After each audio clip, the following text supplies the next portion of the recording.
Hi, everybody, and welcome back to COVID Chats. My guest today is Nan Melville. Nan is a neighbor of mine here in New York City, longtime neighbor, and also a longtime photographer and videographer. She's done a lot of freelance work. She's submitted photographs to the New York Times. She's been working on a documentary, so a lot of different tangential pieces, and that's part of being a freelancer.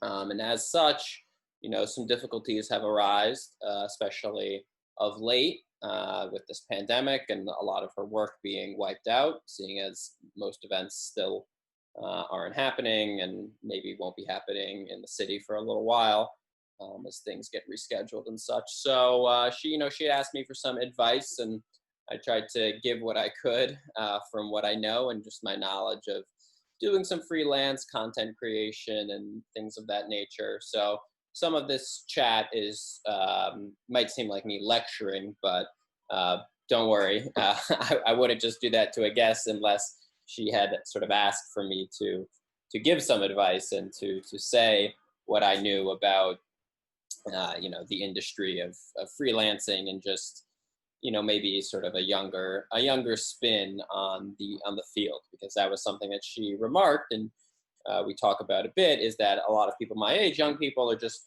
putting out content, even if it's not the most polished. They're just getting it out there, and everybody's a photographer or videographer with their iPhones. There's just so much content out there, and things have changed a lot since Nan entered the field. So I think she's trying to rethink about what to do about the competition, how to get her stuff out there and to her audience. So we talk a lot about that, and then we also talk a little bit about the COVID influence on things, but it's not too COVID centered, this one.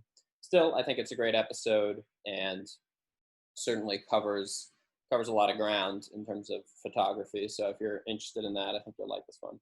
Now, without further ado, here it is, episode 39 of COVID Chats.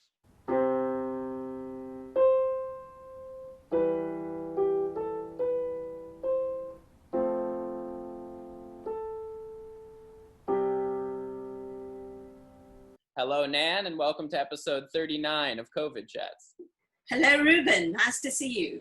A pleasure. I'm glad I can get you on the program. I think it's very interesting to talk to people in the arts, people who are doing photography and videography for a long time, your 35-year career so far and continuing. And my uncle, Martin, who I mentioned to you, he's always asking me to get people with more experience and more background. So it's a pleasure to have you here. Thank you. Of course. And right before we started, you were giving me a little more on your background, and I cut you off just because I wanted to get it on the camera. So please continue. You maybe back it up a little bit, but if you want to pick up where you left off, sure.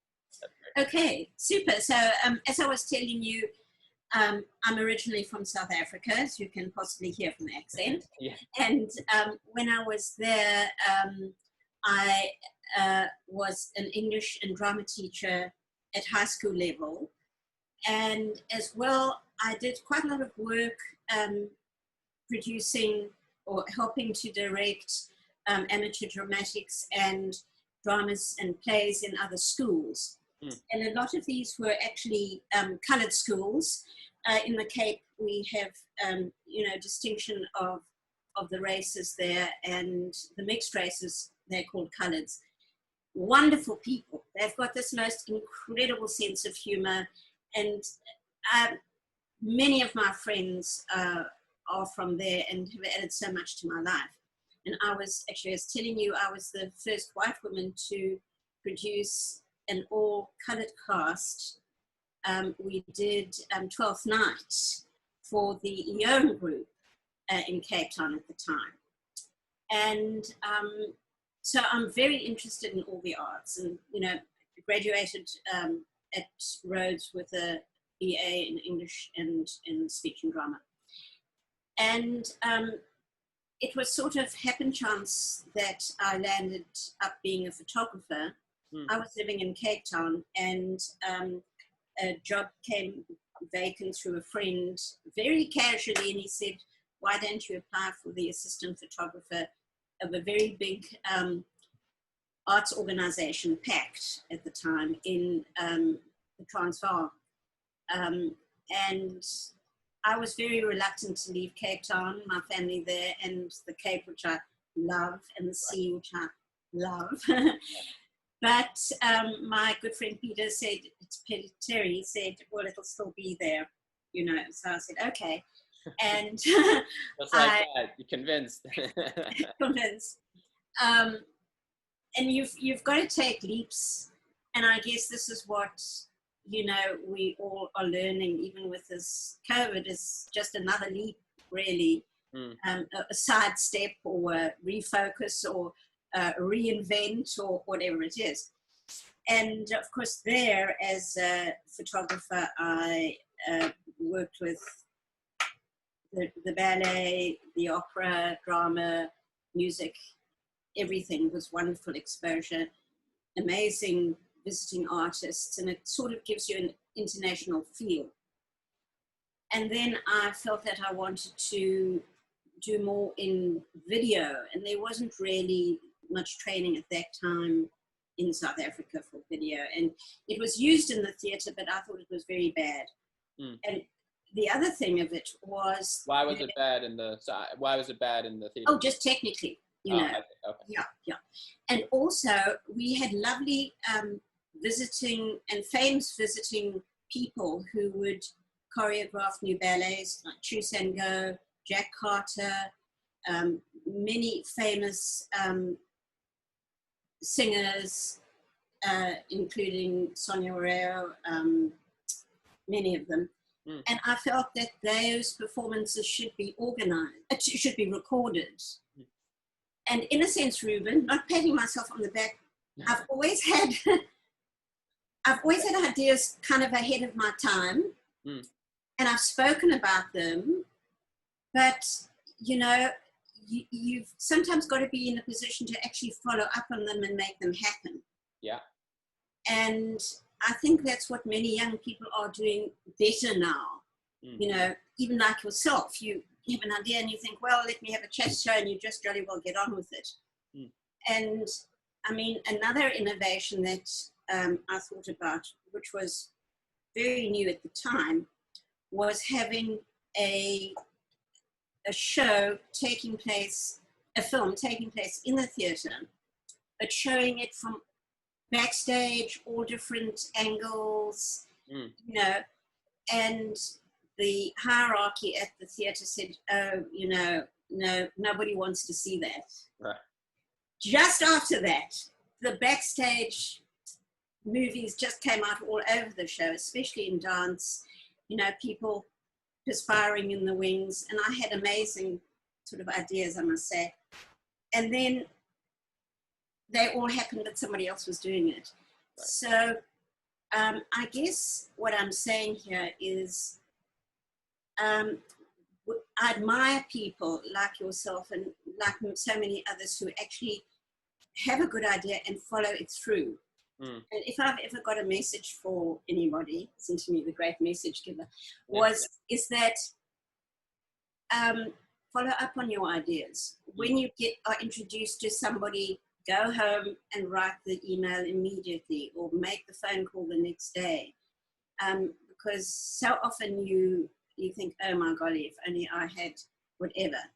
So, but, you know, I did follow up on some things, and that has been great. Right. Well, Nan, thank you very much for that personal background, and, you know, what you were talking about, you know, I appreciate, of course, the compliment. There was times where I didn't know whether to continue the program or not, because it felt like people's attention had shifted elsewhere, and, you know, I was starting to see more non-compliance with the masks. It was just like, you know, do people still care about this? Is it still important? But ultimately I decided, you know, similarly to what you're saying, to just sort of do it, just put it out there, keep executing it, even if it's not to the highest degree, you know, to the highest caliber that it can be or is at that moment. It will continue to grow. And, you know, so the Malcolm Gladwell rule of like 10,000 hours to master something. I mean, you know, even if it wasn't necessarily clear what I was mastering, still working towards. Me too. Yeah, exactly. Right. And, you know, part of what you were telling me in that bio you sent over, which I asked all my guests to do, is you were sort of looking for some advice along those lines. So I have a bunch of advice to talk about, or at least, you know, the best advice I can offer.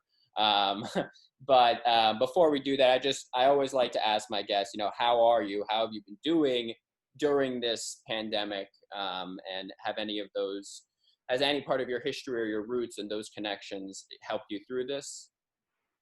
Yes, well, I'm healthy. That's very grateful for that. Good. And I'm also enormously grateful for my pals, you know, my friends Oh, yeah, yeah. in this building and over the world, because it's suddenly seemed that people had a little bit of time on their hands, and they felt, you know, they couldn't just pop next door and see your mom or pop next door and see so-and-so. And so we started doing things virtually. Right. And that has put me in touch with so many friends. And in fact, we've started a group, and just do cut me off if I get too long-winded. Well, for sure. But keep going. We started a group called the Stoop Talk group. A stoop in South Africa is like a stoop, a veranda. Right. And it's sort of conversations where you'd sit and have your, you know, your drinks or your tea and chat about this, that, and the next thing. Yeah. And it's wonderful because a lot of our group, there are about 10 or 12 of us. Some of them I know from before. Some of them are South African. But, you know, I've got friends in Cyprus, in Germany, in Leeds, in London, here in New York, South Africa, of course, right. all over. And then we all contribute good things, you know, pictures and experiences and whatever, sharing of programs. And it's been sort of a remarkable connection, and so much artwork and appreciation has come out of it. It's been really intensely interesting. And also what I found is, you know, one of the festivals that is going on, and, you know, we can zoom into just about any festival, is in Cape Town, Hermanus. It's called Fine Arts. And one of the talks a couple of days ago was by Marguerite Poland, who is an authoress, an author in South Africa, and she was at university with me. So I haven't seen her. A lovely, lovely person and brilliant author. And she wrote this very interesting book called Sin of Omission about, well, there was a great tragedy in South Africa, and missionaries took many of the black children and educated them, and some of them went abroad to England and had Cambridge educations, and then came back to South Africa to be whatever ministers or teachers, but at a time when the racial situation was very difficult, as you know, in many places it still is, but it was really, really bad then. And it was very difficult for this very cultured, educated, lovely black man to slot into a society which didn't really understand where he was coming from. And so anyway, that was the book. But what was lovely about it was we hadn't connected for, you see, that's why I'd say you must stop me. Yeah. We hadn't connected for about 40 years. Wow. And that's a long, long time. Yeah. And remarkable Zoom, you know, we could see each other and say hello. It was great. Right. Yes. No, absolutely. I mean, the technology of our time has definitely facilitated that ability to, you know, relight old connections, you know, old friends of ours who we haven't talked to in a while. I totally agree with what you were saying before about it. Seems now, you know, during this, people had a little more time. So, you know, even though we'll always be social by proximity, you know, neighbors, or, you know, pop next door to see the mom. Now we were forced, or we were enabled to think about our friends who were farther away. And we had this nice groovy technology, Zoom, which we're utilizing right now. So yeah, I mean, there was definitely, I personally had definitely some moments of, you know, social isolation, not feeling so great, just being the only one. How did, you know, how does that element strike you? It sounds like you were pretty uplifted during it and able to really talk to a lot of people, which is great, because I think keeping your mood high was hard at times during this. Yes, yes. No, it is hard. The thing is that I work from home anyway. So in a sense, it wasn't that so much of a shift that I wasn't not going to an office and seeing a whole lot of people. Right. What has been difficult, of course, is having no work, you know, because my work has been with companies, people outside my home. Right. And so it's, the financial impact has been disastrous. But yeah, otherwise, you know, and I guess we're lucky because we live in a city. So even if you just, you know, go out to take a walk around the block or something, you have a sort of connection with people. Right, that's true. And it's not as bad as in some places. Right. For some people, though, the trade-off of being in the city, which was, you know, the hardest hit place really of anywhere on earth, they would prefer to be a little further away from people.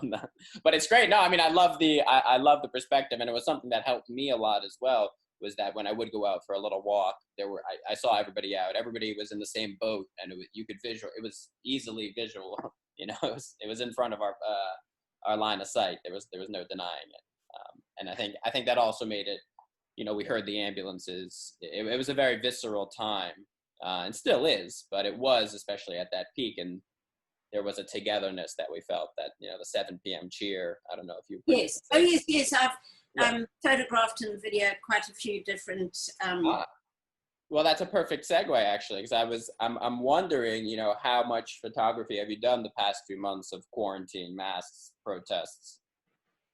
I haven't done a huge amount, but I have been recording some things, like when it first started, the restrictions at, say, the farmers market down the road, or any of the farmers market, in that you weren't allowed to touch the food, you had to stand back, you had to be, you know, masked, this whole performance. And especially at the beginning, people seemed much more fearful than they are now, and they would hardly look at you. Right. So I did quite a bit of video and of that. I haven't still put it together in any way, shape, or form, which I need to. And, you know, photography roundabout. But also I have been trying to do a documentary about ballet in Cuba for the last few years. And then ran out of money. Right. And so I told the 2 people that were working with me, you know, sorry, but I cannot pay for one more thing. And so my co-director, Raul, wonderfully talented person, has picked up the ball and is making a promo that we can show. We need to get grants and apply, and that, as people might know who have done any sort of grant writing, it's enormously time consuming and a pain. But so a lot of my time has sort of been taken with that, trying to get it done. Have there been moments where you wished you could be spending more time taking video or you know, taking photos, or are you happy to sort of sink into the grants? No. I wish there was more time that I was getting jobs, that's for sure. It froze for a second there, but for a moment. I want to, as I say, get proper work. And right. Also, it's a funny thing about this time business, because and many of my friends who are still busy working from home and that say it's the same thing. You still don't seem to have enough time to do everything that you need to do. Right. Yes. Yeah. I mean, just today being Father's Day, yeah. By the time I've gone on Facebook and wished all my friends and relatives, you know, it's like, whoosh, where did that go? That's why I'm such a bad on Facebook because I get sucked in. Yeah. Well, that's not just you though. I mean, that's how these tools have been designed, is that they're meant to be addictive and flashy, and you get a one little notification and then they're in the site and you're looking at this and you're looking at that and you're zipping and zapping because it's a free platform. And there's some quote like, if the product is free, you are the you are the service. I forget I forget this exact quote. It's perfect for now, but that's a whole side thing. But I do completely understand and hear you on that front. Sorry, I lost my train of thought, oddly. Yeah, you were going to give me a bit of, I think, a word of advice about yeah. What I find difficult is really organizing social media.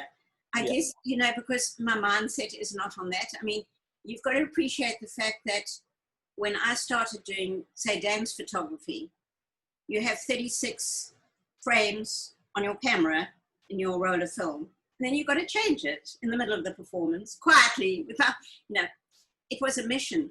So, these days, it seems so much easier for people to sit with a, and, you can use 36 frames on one movement. Yeah. And so, what I'm saying is, I guess, my training is very different. Right. And I still don't just go because I can. Right. But I do think that people are extremely talented today as well in sort of creating artworks out of what would be an ordinary picture. Yeah. Yeah. And is that mostly because of the way they set it up, or is that because of like editing and color correction and different graphical? I think it's a combination, but a lot of it is editing and color and manipulation after. Yeah.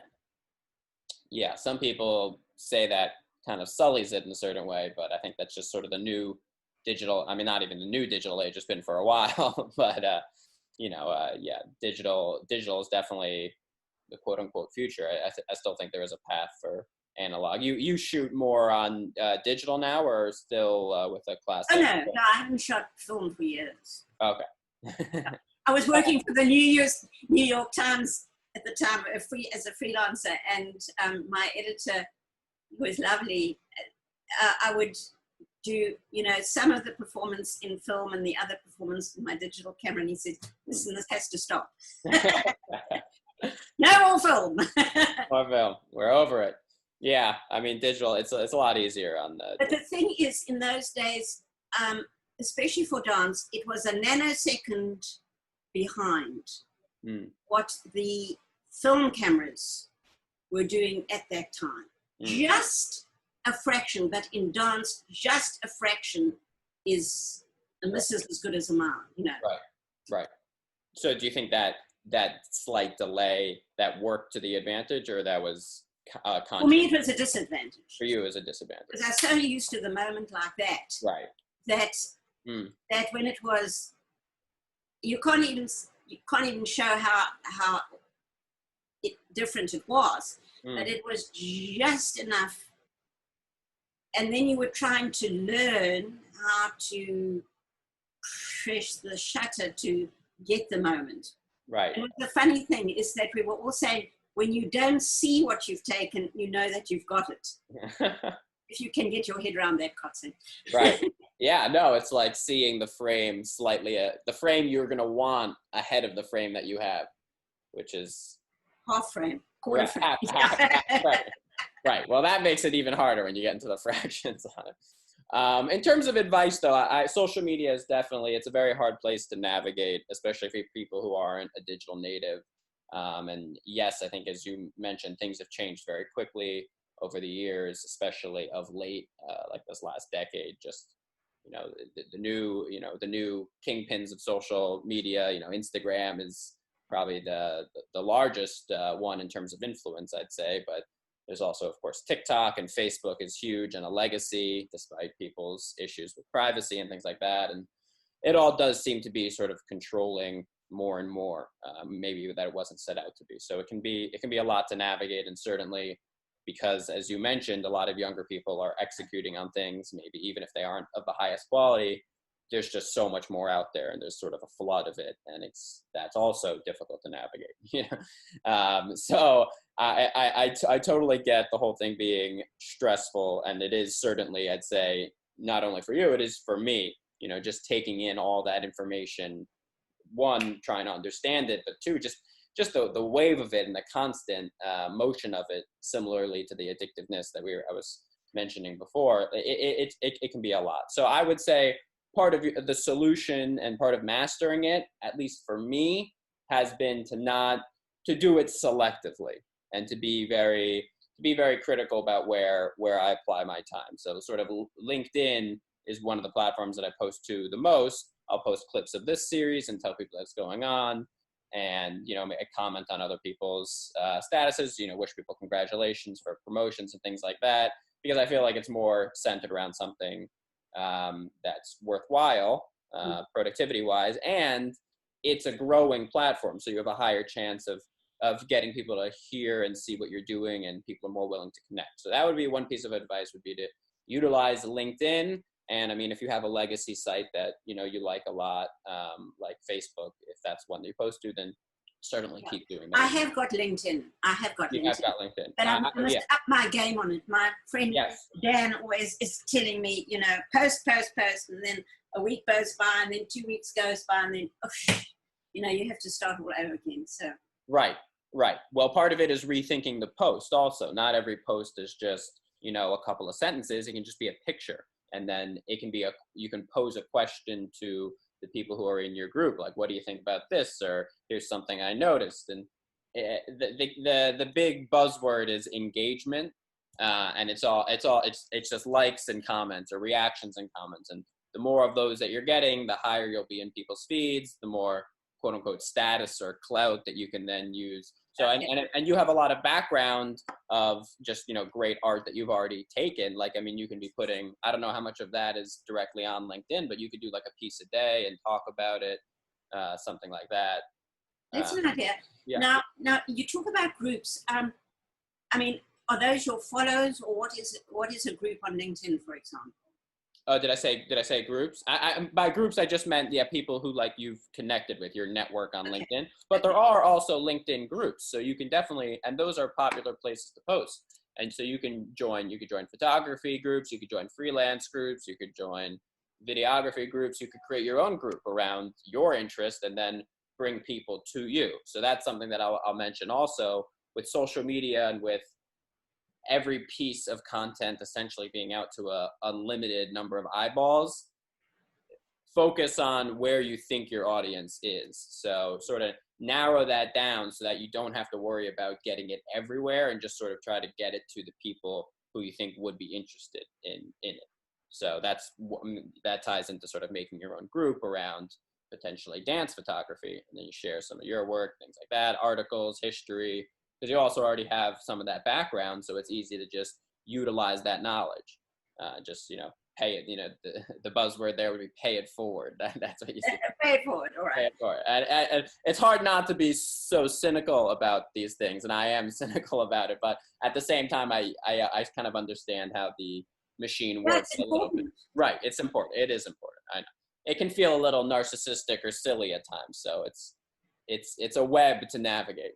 I think that's what is most difficult for me to appreciate. You've got to put yourself out there. I mean, no matter who you are, because sitting here, nobody's going to come knocking on my door if they don't know that you're inside. Right. Yeah. And the nice thing about online, the nice and the dangerous thing is that you can present yourself in a different way. So you can perfect the image of yourself, hopefully doing it in an honest way, just maybe a little, poised, and not in a devious way, as some people unfortunately do. But so that's a benefit there. And then you can start having new connections. Like, I've connected with people on LinkedIn that I've never met in person, but they saw something I did, or they liked a comment, or we had a little mini conversation, and then we made a connection, and I'm going to try to get them on the program, or I'll do something for them. I'll write something for them, or who knows. So that would be a piece of advice. And then another thing would be, and tell me if if I'm just doing too many of them, because I wrote a bunch, but as difficult as it is, I'd say focus on real events. Right now there are tons of people in the park. I mean, if you could get 4 or 5 people to the park, I don't know how much gear you can sort of loan or rent to people for them, but you can teach them, either technical things about the camera or how to, when to look for a good shot. And it can be socially distanced with masks, but, you can lead a little group or something like that. Yeah. I did do one small shoot with a family of 3, with the social distancing, and, it was no problem. Yeah. Right. To get more of those would be a good thing. Will be good, right? And it can be hard to get the word out about that, but yeah, it's hard. Right, but yeah, no, I mean, as long as you're posting it somewhere consistently, like by appointment on LinkedIn, or if you want to set specific hours that you're doing it, something like that. I mean, that is always a difficult thing, is finding. We can pinpoint what kind of demographic it is, but actually getting them is is difficult. But I think, yeah, that's your family. Yeah, that's right. But I think starting a series and just putting it out there, you'll get the momentum of it. A consistent post a day, the ball's rolling. It will take time to break through, but people will start to notice. And there is definitely a meritocracy online. So if you're posting good stuff, it will rise. Great. And I've also thought, and I've made a few inquiries into doing online teaching. Yeah. It's just, again, to get the word, and there's certain places like Take Lessons and certain platforms that, you can go through. But have you had any experience in that? Or? I applied to a company called OutSchool, which does teaching online. Parents submit classes that they want their kids to learn or that their kids are interested in. And then if you are certified as a teacher on the platform, you can essentially start teaching that course. And it can be as simple as teach my child. I saw teach a 6-year-old how to play spades. And then I also saw teach feminism to 8th grade boys. And there's many different types of classes. And then you can also submit your own class based on your own knowledge. And then the parents will look at that, or the kids will look at that and be like, oh, I'm interested in that. But first you have to get approved as a teacher. I was not approved. But I mean, maybe my application could have been better, Well, yeah, and talking about applications seem to be taking 90% of my life these days, one way and another. Yes, grants are painstaking. I was writing them some last summer, actually, for the documentary Hidden Heritage by Log TV, who I saw as the fiscal sponsor on this Cuban documentary, actually. So I worked with Slavomir. That's right. Great guy. Great guy. It was a great time. It is very difficult, though. Grants are it's a hard field to navigate, and especially if you're not a professional in it. But anybody out there who likes ballet, contact Ruben. We'll be in touch. Well, I'll make it happen. So I know you're also in the process, speaking of self-promotion, of making a new website. What's the intention with that, and sort of how have you gone about creating it? Well, I'm not doing it myself because I'm not technical. I can't do it fast enough. Right. And so my friend Rashenda Gould in South Africa, we're long-time friends. She's the daughter of a friend anyway. And she is doing it. And,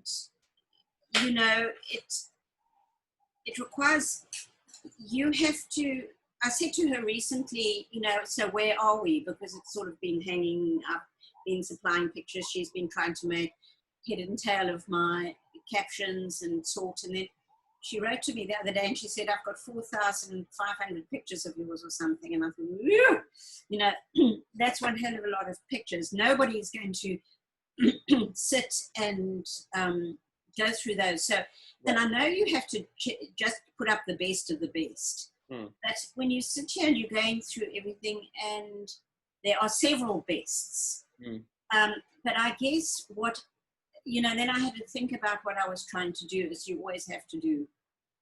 And I guess boils down to everybody has a kind of style or a niche. And mine is sort of a mixture of various things because I do, regularly recording a performance. So you're taking what you're presented on the stage. But I also do journalistic photography. And that is, people in the park, people in protests, right, whatever it is, And the other kind is what we just mentioned a while ago, is this setting up for a more artistic kind of image that you want. Right. That one competition was calling for portraits. And when I was looking at the winners, one of the ones that won was, was a very good image, but it was this woman with a sort of orangey background, and she had this green veil right over her face. And you could just see the features a little bit, also all green, that she was probably Indian, but no real telling. And yet, and it was a good image, but there is just so much out there. Most of my portraits are, and other people's too, they sort of really intense eye contact, or, very, very clear images, right, of what it is. Right. Face. Right. So it's just, there's so many, and there's no right way. Hell, everything's wonderful and interesting. Right. But in a website, getting back to our theme here, is, I guess, to choose a variety of things and say, I can do this and I can do that. I'm comfortable with children. I love doing horses. I also do food. There are two things. There's some people who say specialize in weddings or social events. That's what they do. So people rush to their site and social events. Right. In a way, it's harder to be diverse because you've got bits and pieces of this and that. And you don't want it to look just like a mishmash of good pictures of all sorts. So you've got to think of really presenting it in a way that says, hey, let's have a look at this. You're right. Yeah, I think in this case you actually have a slight advantage because, that there's a lot of people now my age, in this age, that are kind of, they describe themselves as a jack of all trades, but a master of none. So they have a lot of different things that they have some amount of expertise or experience in. And they're trying to do a lot of different things, and they're getting better at, different elements of it, but they're working on a lot of different things, and presenting that as a challenge, but I think is an advantage to a certain degree. So I think in terms of the website, in terms of showing off what you've done and the kinds of pictures that you've taken, it will just come down to the organization of it. But I think people are willing to look at a lot of pictures, providing it was sort of clear and the layout. So much of it just comes down to the user experience on the website. And yeah, right. And that will, either burn you, or it will be, a great source of engagement. And it can be tough to tell, but I think definitely demonstrating that you have a lot of different photo experience and video experience, and presenting that well could be huge. And maybe that new site will help a lot. But I would say, I suggest talking about all these issues again, circling back on LinkedIn, and, asking why is this portrait the winner? My background would say otherwise. People, prodding the web will, I think, could be positive. That's interesting. Yeah. So, I know being an artist is difficult, as we've definitely mentioned already, and especially during a pandemic and a recession, and noticing the trends in self-promotion is increasingly important. have there been any other trends or things that you found odd besides sort of like, for example, the portrait incident where you're like, it's a trend you've noticed. Have there been any other elements of photography or videography trends of late that you've seen that you've noticed? Not really, except that I notice everybody's getting better and better at it, which is bound to happen. Sure. And, I basically need one of these new beautiful cell phones that has 3 little lenses in it, for example, and even in my regular photographic equipment, I want better cutting edge stuff. And this pandemic, and I mean, generally speaking, you have to get the funds from somewhere, but I found that it's been really hard to upgrade your materials, your equipment, and that sort of thing right now. And in a way, it's really frustrating because you've got rent versus, a camera that you've been looking at for the last 2 years that you really want to get. So I don't know if this is not necessarily relevant, but it's just that keeping up with all the things that are going on, because you've got less income or less opportunity, whatever it might be, you've got to find ways around that.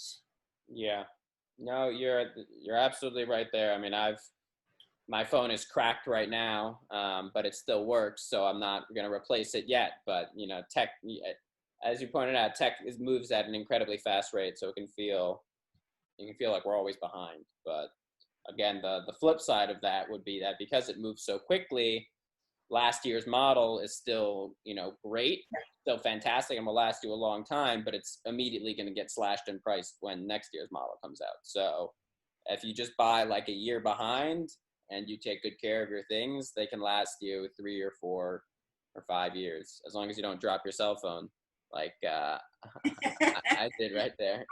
Oops. It's not that bad. I've got a tiny little chip in the corner from the same thing dropping. So that looks like you have a fancy iPhone with some of the lenses. It's only a 6 though. I want the 11. I'm 6. I'm way behind. The 12 is going to come out, so the 11 will be cheaper. That's the plan. So yeah, the Cuban dance documentary, we talked about that a little bit, but has the pandemic changed your perspective on it? Besides, of course, the more grant writing, have you thought about the artistic quality of the documentary? Any things that you want to change or new discoveries looking at raw footage? Yeah, well, new discoveries are happening all the time. And, because it's a documentary, some of the exciting things recently have been put in touch with more and more people. So, but the challenge is to fit them into the main story, so that it's this great big jigsaw puzzle at the moment, all the pieces lying scattered around, and it's a case of honing them in. And I'm fortunate with Raul Santos, he's a great story writer. And we both love new information, and they're always new things that evolve, and it's very good. But I would say that is the story of most most works that people are working on. It's sort of you discover things and suddenly there's a change. And one night just last week, over the course of 12 hours, we were introduced to 3 new people. So we had an additional, you think, whoa, how am I going to, put all this in? Yeah. But as far as the pandemic goes, I don't know that there's anything. Of course, I'll think of something immediately we stop this interview or this chat. But I think it's just a case of whether I think maybe in a pandemic, it's almost more important to organize. Yes. It's more important to say, I'm going to get up at 6 and I'm going to walk for an hour because the pool isn't open anymore and I need my exercise. Right. And I've been trying to learn Spanish pretty much unsuccessfully for the last 3 years. Sit with it for 15 minutes with Duolingo or Google or one of these platforms and just work it. And you see, I need an organizer. I'm not good at organizing myself because I'm busy with something and suddenly you get a call from somebody who says, whatever they say. And you've got to be disciplined enough to say, okay, I will look at it in half an hour. Yes, but it's going to be off the air in half an hour.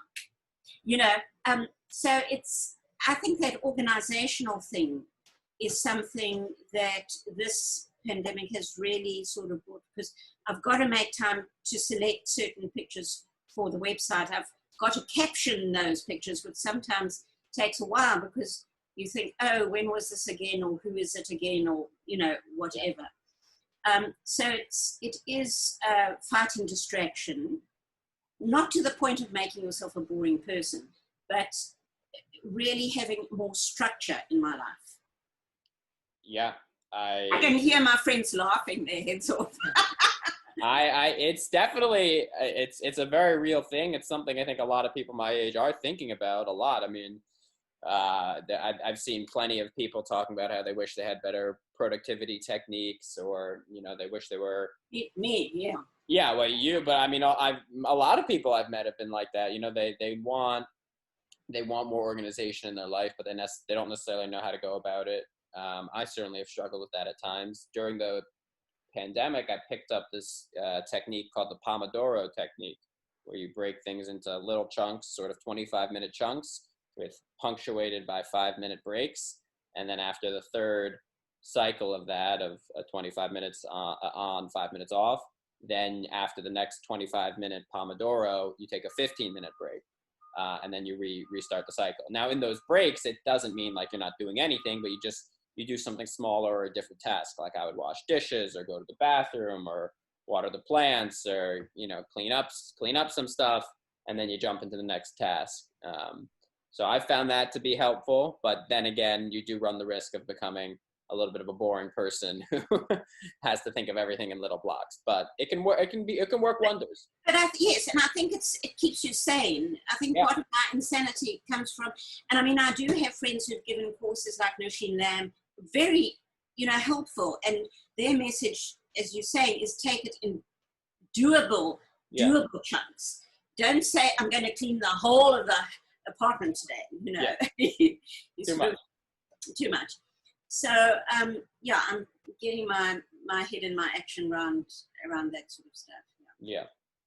The nice thing about the Pomodoro technique is there's an app, so you can easily log the things that you're doing, and you see progress of like, oh, I did that many Pomodoros yesterday versus the week versus my normal average. You get a little competition going. You gotta get the gears fired up in this day and age, because we're very. I mean, the pandemic has made us not feel so safe, but besides that, we're pretty safe and we're pretty tame. But it's good to get a little angry and sort of, you know, get the fire going a little bit, even if it requires, you know, diluting yourself a little bit, like you're just a competitive machine if you're not that kind of person. But you know, it's still important. So I guess just rounding out here, unless there's anything that you'd like to say that hasn't been brought up, but I'd like to sort of end the conversations with just, you know, what are a few things that you can't wait to do again once this is over, a vaccine is here, that sort of thing. Can't wait to swim in the pool and in the sea. Yes, that's one thing. I want to be able to fly. Like a bird? To other countries and see, you know, friends and people. Anyway, I've, you know, got relatives all over the show, and now with this Stoop Talk group, you know, we all give wonderful pictures, and I say, oh, we want to come and visit Cyprus. I've been to Cyprus, and I would love to go again. But you know, I would love the opportunity of getting even work, so that I can go with somebody writing a little check at them, but to, you know, do more stuff out of out of New York, out of the country. Yeah, I guess, that's what I'd like to be doing. And I'd like to have, a couple of months to sit on the Seychelles or somewhere lovely, Belize, or on the beach. I mean, I love that sort of life. Yeah. I love. It's not. I like the mountains a little bit more, but I do like the beach. I do like the beach. And I wish I could go swimming too. That's something. Yeah, and the Cuban beaches are beautiful too. Yeah. Did you do some when you did film? Did you do some filming down there, and you were able to go to the beach a bit, or it was a separate trip, or? It was a separate trip. Trinidad to Cuba. Oh, the water is. You can see your toenails. Right. It's not like the Hudson. Not at all. Far. Well, Nan, thank you very much for coming on the program, and I hope I wasn't too preachy at times, and hopefully. No. Okay. I'm a good listener. You wouldn't say so, but I am. And thank you. It's been really fun and informative. Thank you very much, Ruben. You are absolutely welcome. I will post this on LinkedIn, and I will tag you in it, and I hope to see more posts from you, and I will like them, and I will comment on them, and it will be fantastic. Let's go for it. Let's do it now. Okay. I love those T-shirts with "Just do it." That's my motto. Yes. Do it. Nike, just do it. Just do it. Well, thank you, Nan. Happy Father's Day. I know. Thank you. Thank you. Yes, I had the most wonderful father. I was so lucky. So lucky. All right. Thank you, Nan, again. Bye-bye. Okay. Cheers, Ruben. Cheers.